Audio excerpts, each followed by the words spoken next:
A student's overview of the Ageless wisdom was carefully compiled from the following books by Alice A. Bailey. A Treatise on Cosmic Fire. Esoteric Psychology, Volumes 1 and 2. Esoteric Healing. Esoteric Astrology. The Rays and the Initiations.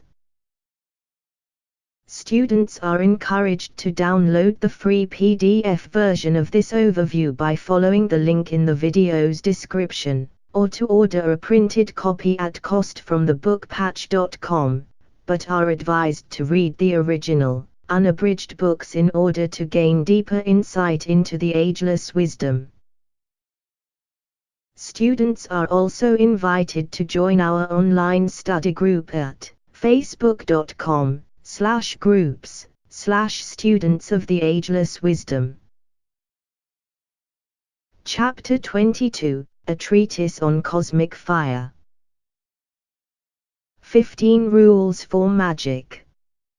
These rules will necessarily be of an esoteric nature, and the student will need to remember that the terminology is in the nature of a blind, whichever carries revelation to those who have the clue, but tends to perplex and to bewilder the student who as yet is unready for the truth.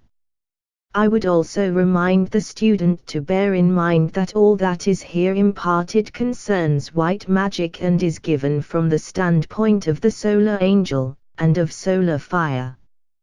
Bearing these 2 points in mind, the student will find much in these rules to produce eventual internal illumination. We will divide them into 3 groups of aphorisms or occult phrases. Of these, the first will concern itself with the work of the magician on the mental plane, with his manipulation of solar energy, and his ability to sweep the builders into cooperation with his purposes. The second group will carry the work on down to the plane of desire, and of vitalization, and will convey information as to the balancing of the pairs of opposites, and their equilibrizing, so that eventual manifestation becomes possible. The third group of rules will deal with the physical plane, with the transmission of force. 1. Through the centers. 2. Through the brain. 3. Through the physical plane itself. 6 Rules for the mental plane. Certain of the laws of speech will be given, and the significance of color and of sound will appear beneath the exoteric form of the phrasing to those whose perception suffices. Rule I. The solar angel collects himself, scatters not his force, but in meditation deep communicates with his reflection. The white magician is ever one who, through conscious alignment with his ego, with his angel, is receptive to his plans and purposes, and therefore capable of receiving the higher impression. Rule 2. When the shadow hath responded, in meditation deep the work proceedeth. The lower light is thrown upward, the greater light illuminates the 3, and the work of the 4 proceedeth. The force circulates freely via 3 points of centralized activity. 1. From that circle of petals in the egoic lotus which the ego chooses to use, or is in a position to use. This is conditioned by the objective in view, and the state of egoic unfoldment. 2. The center in the physical brain which is active in meditation. This is also conditioned by the man's point in evolution, and the particular goal in mind. 3. The center of force generated by the man upon the lower mental plane, as he proceeds to form the necessitated thought form, and to sweep into activity those builders who can respond to the vibrations sent forth. This is likewise conditioned by the strength of his meditation, the fullness of the note sent forth by him, and the strength of his initiated vibration. Rule 3. The energy circulates. The point of light, the product of the labours of the four, waxeth and groweth. The myriads gather round its glowing warmth until its light recedes. Its fire grows dim. Then shall the second sound go forth. When this process is proceeding under rule and order, the focal point of energy on the lower mental plane gains in strength, its light or fire makes itself felt, it becomes, in the occult sense, visually objective, and attracts the attention of the lesser builders through its radiation or warmth, its active vibration, its sound or note, its light. Rule 4. Sound, light, vibration, and the form blend and merge, and thus the work is one. It proceedeth under the law, and naught can hinder now the work from going forward. The man breathes deeply. He concentrates his forces, and drives the thought form from him. The force used by the ego in the work of motivating the man to carry out his purpose has been dynamic will, and the petal, or energy center, employed has been one of the will petals. The man has, up till now, been driven by egoic will, but has blended with this much of the energy of the attraction aspect, desire or love, thereby gathering to himself on the mental plane the material needed for his thought form. He has succeeded so far that on the concrete levels of the mental plane is to be seen a form in mental matter which is coherent, alive, vibrant, and of a desired nature. Its internal activity is such that its persistence for the length of time necessary to ensure achievement of the egoic purpose is assured. It stands ready to be sent forth upon its mission, to gather to itself material of a denser nature upon the astral plane, and to achieve greater consolidation.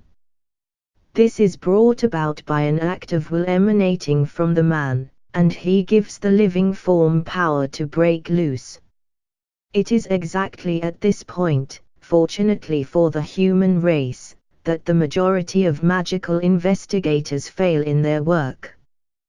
They build a form in mental matter, but do not know how to send it forth, so that inevitably it will fulfill its mission.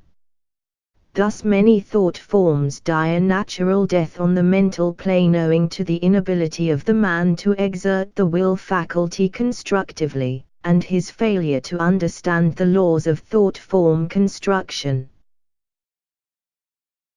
End of page 103.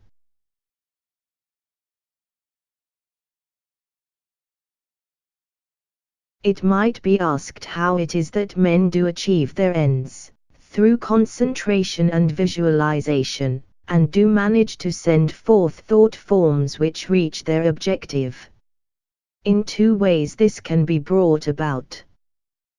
First, by an unconscious recollection of methods and formulas known and used in Atlantean days, when the magical formulas were public property, and men produced results through the pronouncement of certain sounds.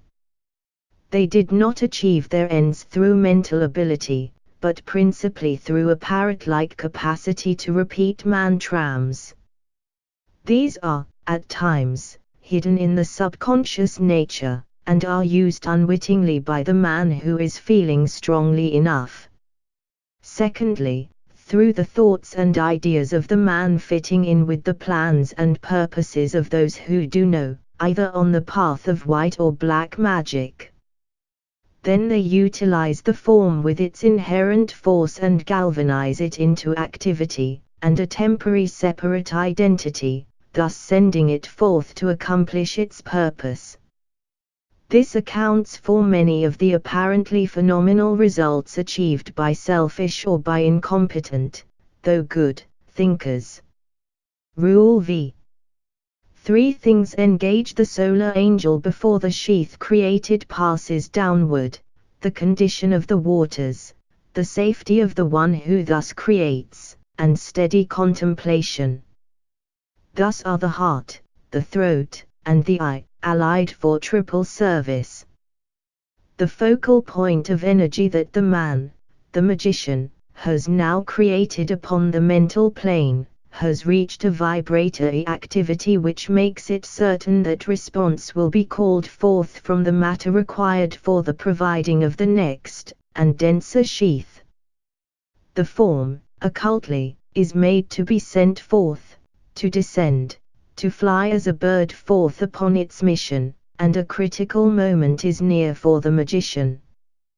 One of the things the magician has to see to is that this form which he has constructed, and which he holds linked to him by a fine thread of animated substance, a correspondence on a minute scale of the sutratmic thread whereby the monad or the ego holds in connection its form of manifestation, shall neither die for lack of vital sustenance nor return to him with its mission unfulfilled. When this latter catastrophe is the case, the thought form becomes a menace to the magician, and he becomes the prey of that which he has created. The devas who form the body of the idea which has failed in its purpose form a drain upon his vital force. He, therefore, sees to it that the motive or desire lying back of the idea now clothed with its first sheath, retains its pristine purity, that no trace of selfish intent, no perversion of the initial purpose of the solar angel has been permitted to bring in an unworthy vibration. This is what is meant by attending to the condition of the waters. As we well know, water stands for matter, and the substances of the astral plane which are now under consideration are of prime importance in all form building. According to the substance used and the nature of the builders who respond to the note of the form in mental matter, will the purpose be accomplished. This is the most important stage in many ways, for the astral body of any form conditions.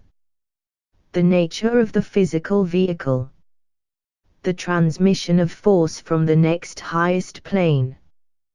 Provided the man on the physical plane can hold the purpose steady, and refuse to permit its distortion by the influences and vibrations emanating from the lower man, then the devas of karma can carry on their work. Rule 6. The devas of the lower four feel the force when the eye opens, they are driven forth and lose their master.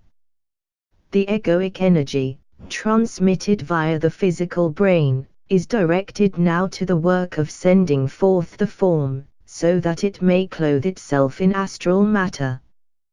The eye of the thinker opens, and repulsing vitality streams forth.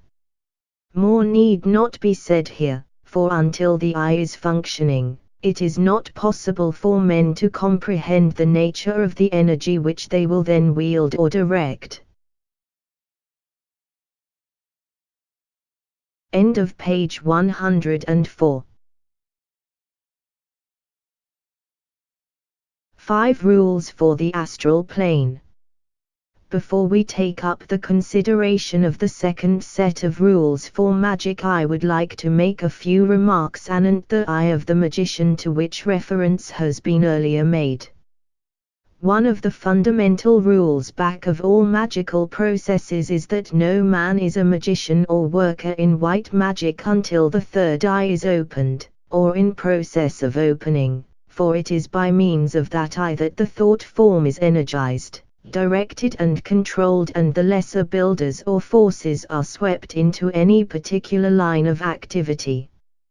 Among the coming discoveries, and among the next revelations of materialistic science, will be one which will concern itself with the force-directing faculty of the human eye, alone or collectively, and this will indicate one of the first stages towards the rediscovery of the third eye, or the eye of Shiva. Shiva is, as we know, one of the names for the first great logoic aspect, and under that name is hidden much of esoteric moment. Shiva stands for the will aspect, the spirit aspect, the Father in heaven, the directing purpose, conscious energy, dynamic intent, and in the consideration of these phrases the innate faculties of the third eye will become apparent. The eye of Shiva in the human being has its position, as is already known, in the center of the forehead between the two physical eyes. It is not to be confounded with the pineal gland, which is distinctly a physical center or gland. The third eye exists in etheric matter, and is an etheric center of force, being made of the substance of the ethers, whereas the pineal gland is formed of matter of the three lower subplanes of the physical plane. The latter, nevertheless, has to be functioning more or less before the eye of Shiva becomes in any degree active, and it is this fact that has led writers of occult books in the past purposely to confound the two, in order to protect the knowledge. The third eye is formed through the activity of three factors. First, through the direct impulse of the ego on its own plane. During the greater part of evolution the ego makes its contact with its reflection, physical plane man, through the center at the top of the head. When man is more highly evolved, and is nearing or treading the path, the indwelling self takes a more complete grasp of its lower vehicle, and descends to a point in the head or brain which is found approximately in the center of the forehead. This is its lowest contact. It is interesting here to note the correspondence with the evolution of the senses. The three major senses and the three first to demonstrate in order are hearing, touch, sight. For the greater part of evolution, hearing is the guiding impulse of human life through egoic contact with the top of the head. Later, when the ego descends a little lower, the etheric center which is active in connection with the pituitary body, is added, and man becomes responsive to subtler and higher vibrations. The occult correspondence to the physical sense of touch awakens. Finally, the third eye opens and the pineal gland simultaneously begins to function. At first, the sight is dim, and the gland is only partially responsive to vibration, but gradually the eye opens fully, the gland is fully active, and we have the fully awakened man. When this is the case, the outer major center vibrates and then the three physical head centers are functioning. Second, through the coordinated activity of the major head center, the many-petaled lotus above the top of the head. This center directly affects the pineal gland, and the interplay of force behind the two, the correspondence, on a tiny scale, of the pairs of opposites, spirit and matter, produces the great organ of consciousness, the eye of Shiva. It is the instrument of wisdom, and in these three centers of energy we have the correspondence of the three aspects within the head of man. Major head center, will aspect, spirit, Father in heaven. Pineal gland, love wisdom aspect, consciousness, Son. Third eye, activity aspect, matter, Mother. End of page 105. The third eye is the director of energy or force, and thus an instrument of the will or spirit. It is responsive only to that will as controlled by the Son aspect, the revealer of the love-wisdom nature of gods and man, and it is therefore the sign of the white magician. Third, the reflex action of the pineal gland itself. As these three types of energy, or the vibration of these three centers, begin to contact each other, a definite interplay is set up. This triple interplay forms in time a vortex or center of force, which finds its place in the center of the forehead, and takes eventually the semblance of an eye looking out between the other two. It is the eye of the inner vision, and he who has opened it can direct and control the energy of matter, see all things in the eternal now, and therefore be in touch with causes more than with effects, read the Akashic records, and see clairvoyantly. Therefore, its possessor can control the builders of low degree. The pineal gland is subject to two lines of stimulation. 1. That which emanates from the ego itself via the etheric force centers. This downflow of egoic energy, the result of the awakening of the centers through meditation and spirituality of life, impinges upon the gland and in the course of years gradually increases its secretion, enlarges its form, and starts it into a new cycle of activity. 2. The second line of stimulation affecting the pineal gland is that which is the consequence of the discipline of the physical body, and its subjugation to the laws of spiritual unfoldment. As the disciple lives a regulated life, avoids meat, nicotine and alcohol, and practices continence, the pineal gland becomes no longer atrophied, but resumes its earlier activity. Rule 7. The dual forces on the plane whereon the vital power must be sought, are seen. The two paths face the solar angel, the poles vibrate. A choice confronts the one who meditates. Upon the astral plane the thought form must now function, and a body must be provided so as to make this possible. The energy of desire enters it, and he who meditates has to energize the form with one of two types of force before it passes into objectivity. Upon the action taken depends the construction of the etheric body, and the consequent physical manifestation. The nature of the deva, as it is called, enters in, and upon the quality of its love nature, and the specific type of that which is the object of love will depend the nature of the thought form. If the deva, or solar angel, is as yet in love with manifestation, and has a desire for objective existence, thus identifying himself voluntarily with substance, there ensues the phenomenon of reincarnated physical life. If the deva, or solar angel, is no longer attracted by matter, then there is no identification, and objective life is no longer the law of his existence. He identifies himself then with quality, or energy, and becomes an expression of the divine attributes. Objectivity may then ensue as a voluntary offering to the good of the group or planetary existence, but identification with the separated form is no longer the case.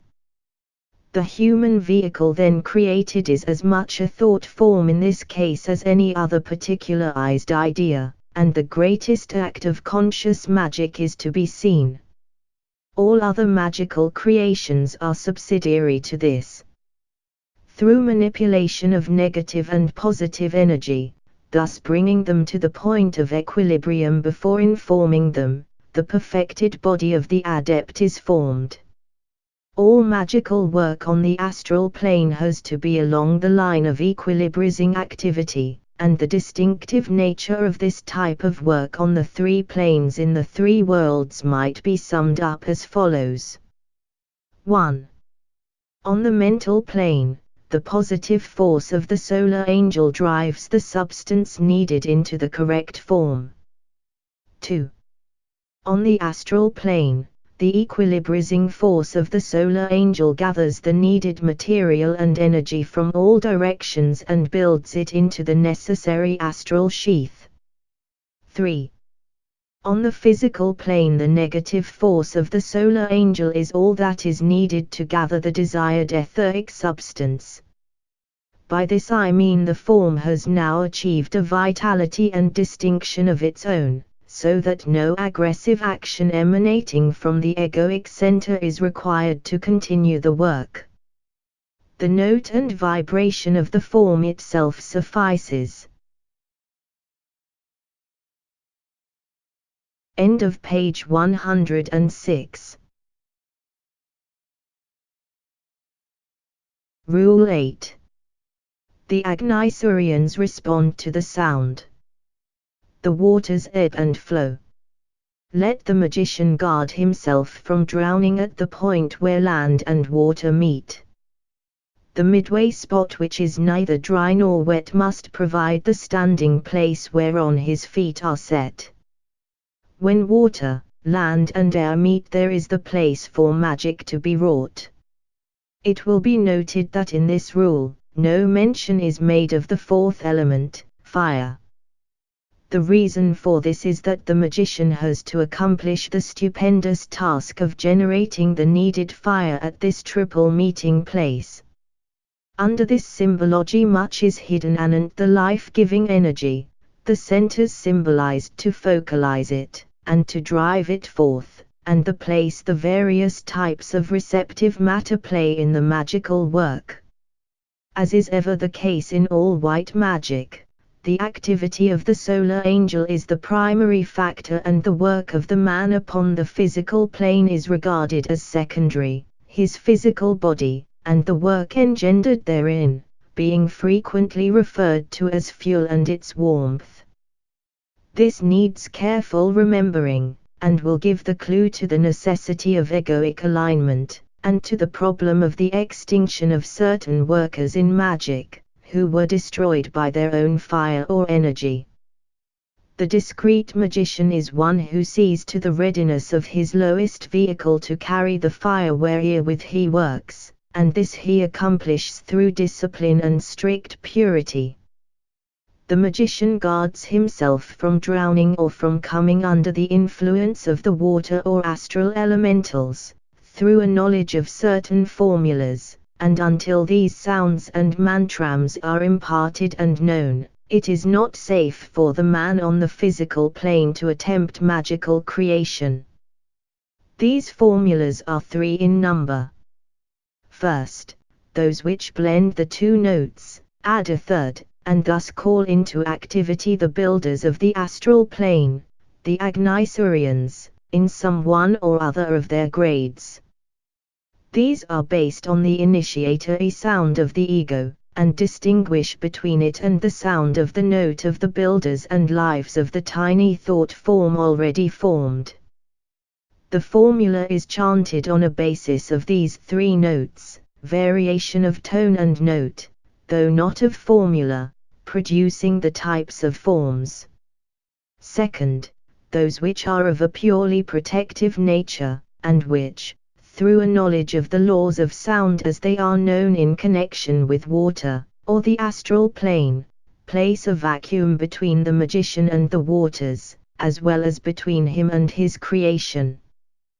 This formula is based on the sounds connected with air as well, for it is through placing around himself a protecting shell of air atoms, esoterically understood, that the magician guards himself from the approach of the water builders. Third, those which, when sounded, produce 2 results: the sending forth of the perfected creation, so that it may take to itself a physical body, and next, the dispersal of the building forces, now that their work is completed.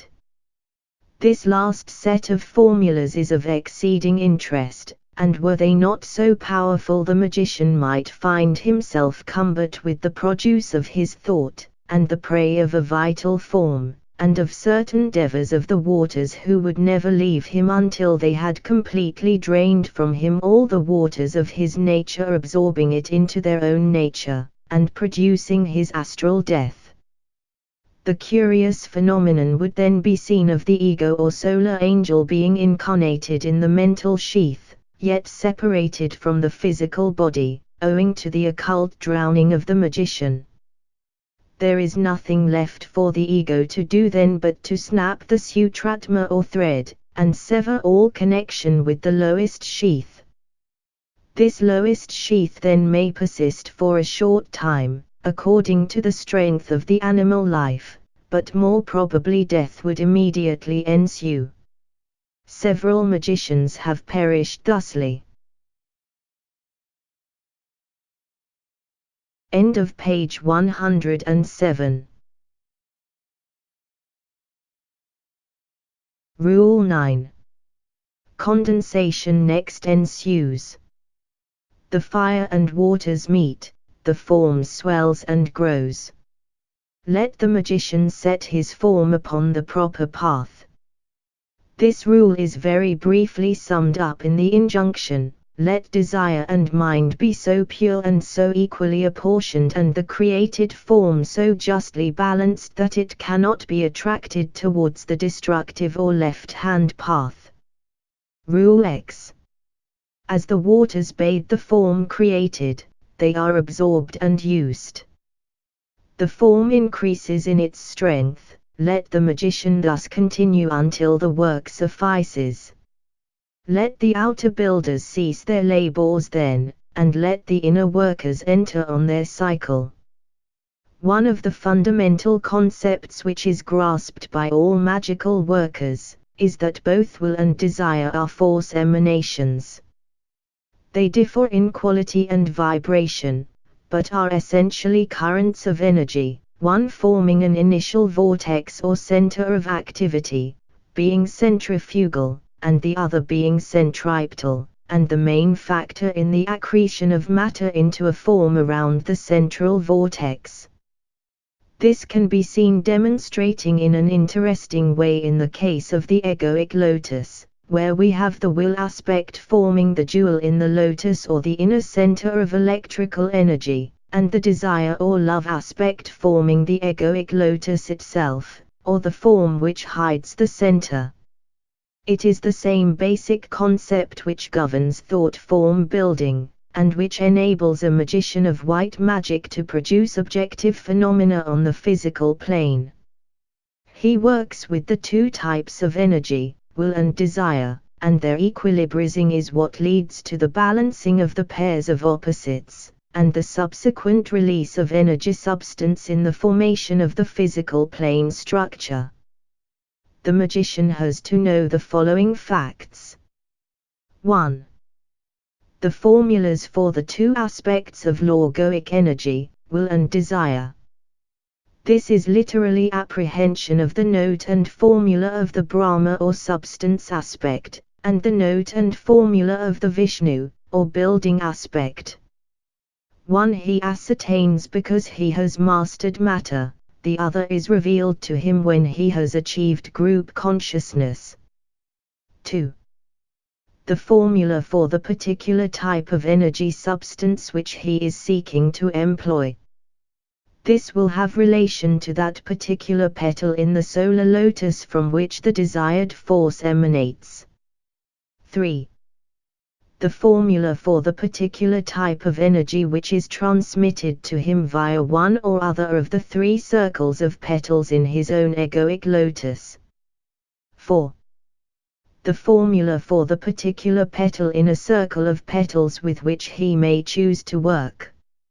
All these concern primarily the will aspect, as far as the thought form to be produced is concerned, for the magician is the will, or purpose, or spirit behind the objective phenomenon which he is in process of producing. 5. The formula which sweeps into activity, and thus produces a form, those Agnisurians who are energized by any particular aspect of solar force. Where the two forces are brought into contact, the form is produced, or the third energy center appears or manifests. A. The energy of the will aspect. B. The energy of the desire or love aspect. C. The energy of the consequent thought form. In creation, three vibratory spheres work as a unit, and in the occult teaching, during the earlier stages of creation, must not be separated or distinguished apart. 1. The dense physical, mother, matter. 2. The etheric, matter, Holy Spirit. 3. The astral, moisture, water. This rule may be interpreted as stating that in the magical work, the energy of the waters becomes paramount, and desire for the form and the fulfillment of its objective increases. This takes place after the will energy has formed the central nucleus by being brought into contact with the desire force. The magician, through desire or strong motive, increases the vitality of the form until it is so powerful and intense in its own separated life that it is ready to go forth on its mission upon the physical plane. The building devas who have been impelled to construct the form out of the myriads of elemental lives available, have completed their work, and now cease from constructing. This particular type of energy no longer drives the lesser lives in any specific direction, and the final cycle of work upon the astral plane is entered upon. End of page 108. Rule 11. 3 things the worker with the law must now accomplish. First, ascertain the formula which will confine the lives within the ensphering wall. Next, pronounce the words which will tell them what to do and where to carry that which has been made, and finally, to utter forth the mystic phrase which will save him from their work. The embodied idea has now form and shape upon the astral plane, but all is as yet in a state of flux, and the lives are only held in place through the fixed attention of the magician, working through the greater builders. He must, through knowledge of certain magical phrases, make the work more permanent and independent and fix the place of the vitalizing elements within the form, and give them an impetus that will result in more settled concretion. Having accomplished that, he becomes, if it might so be expressed, an agent of karma, and sends forth the dual thought form, clothed in mental and astral matter, to fulfill its mission, whatever that may be. Finally, he has to take steps to protect himself from the attractive forces of his own nature, which might eventuate in his holding the thought form so closely within the radius of his own influence that it would be rendered useless, its own inherent energy neutralized, and its purpose negated. They might also produce such a powerful, attractive force that he would draw the form so closely to himself that he would be forced to absorb it. This can be harmlessly accomplished by the man who knows how, but results, nevertheless, in a waste of energy which is forbidden under the law of economy. With the majority of men, who are oft unconscious magicians, many thought forms are malicious or destructive, and react back upon their creators in a disastrous manner. 4 rules for the physical plane. In the magical work of form creation, we have carried the thought form down from the mental plane where the solar angel initiated the work, through the astral, where the equilibrizing work was done, to the physical plane, or to the etheric levels. Here the work of producing objectivity is carried forward, and here the worker in magic is in critical danger of failure should he not be cognizant of the forms and mantrams by which the new group of builders can be reached, and the gap between the astral plane and the gaseous subplane of the physical be bridged. It might be useful here to remember that in the work of creation the white magician avails himself of the current ray influence. When the 3rd, 5th and 7th rays are in power, either coming in, at full meridian, or passing out, the work is much easier than when the 2nd, 6th or 4th are dominant. At the present time, the 7th ray, as we know, is rapidly dominating, and it is one of the easiest of the forces with which man has to work. The white magician utilizes solar forces. As the planet passes around the sun, different types of solar energy are contacted, and expert knowledge is required to utilize the influences in due time, and to have the form so constituted that it can respond at the needed hour to the differentiated energy. He manipulates planetary force of a triple nature. That which is the product of his own planet, and the most easily available. That which emanates from the polar opposite of our planet. That which can be felt originating from that planet which forms, with our Earth and its opposite, the esoteric triangle. Students need here to remember that we are now dealing with etheric matter and vital energy, and are therefore concerning ourselves with the physical plane and all that is included in that term. They need likewise to remember that the magician, as he is working on the plane of objectivity, is in a position to use his own vital forces in the work of thought form creation, but this is only possible and permissible when he has reached the point in evolution where he is a channel for force and knows how to draw it within himself, transmute it, or combine it with the forces of his own body, and then transmit it to the thought form which he is in process of constructing. Much of interest will open up before the thinker who extends this idea to the planetary logos and his work of form creating. End of page 109. Rule 12. The web pulsates. It contracts and expands.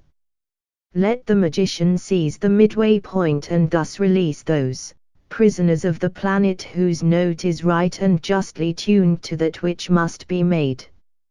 It is necessary for the magician here to remember that all that takes place upon the earth is to be found within the planetary etheric web. The worker in white magic, being an occultist, deals in universals, and starts his magical work on the confines of the physical etheric sphere. His problem is to locate those lesser lives, within the web, who are of the right order to be built into the proposed thought vehicle. Such work can necessarily only be done by the man who, through the severance of the confining web of his own etheric web, can reach out to that which is consciously recognized by him as the planetary vital body. Only he who is free can control and utilize those who are prisoners. Rule 13. The magician must recognize the note in his work the shade of violet which they evidence, and thus construct the shadow. When this is so, the shadow clothes itself, and the become the 7. This means literally that the magician must be in a position to discriminate between the different ethers, and to note the special hue of the different levels, thereby ensuring a balanced building of the shadow. He recognizes them in the occult sense, that is, he knows their note and key, and is aware of the particular type of energy they embody. Enough emphasis has not been laid upon the fact that the 3 higher levels of the etheric planes are in vibratory communication with the 3 higher planes of the cosmic physical plane, and they, with their ensphering 4th level, have been called in the occult books the inverted tetractys. It is this knowledge which puts the magician in possession of the 3 types of planetary force and their combination, or the 4th type, and thus releases for him that vital energy which will drive this idea into objectivity. As the different types of forces meet and coalesce, a dim shadowy form clothes itself upon the vibrating astral and mental sheath, and the idea of the solar angel is attaining definite concretion. Rule 14. The sound swells out. The hour of danger to the soul courageous draweth near. The waters have not hurt the white creator and naught could drown nor drench him. Danger from fire and flame menaces now, and dimly yet the rising smoke is seen. Let him again, after the cycle of peace, call on the solar angel. The work of creation assumes now serious proportions, and for the final time the body of the magician is menaced by destruction. The shadow having been formed, it is now ready to take to itself a fiery or gaseous body, and it is these fire builders who menace the life of the magician, and this for the following reasons. Firstly, because the fires of the human body are closely allied to the fires with which the magician seeks to work, and should these latent fires of the body and the latent fires of the planet be brought into too close juxtaposition, the creator is in danger of burning and destruction. Secondly, the Agnishatans, being allied to the fire devas of the mental plane, have much power, and can only be controlled properly by the solar angel himself. Thirdly, on this planet the planetary fires are not as yet dominated by solar fire, and are very easily driven into the work of destruction.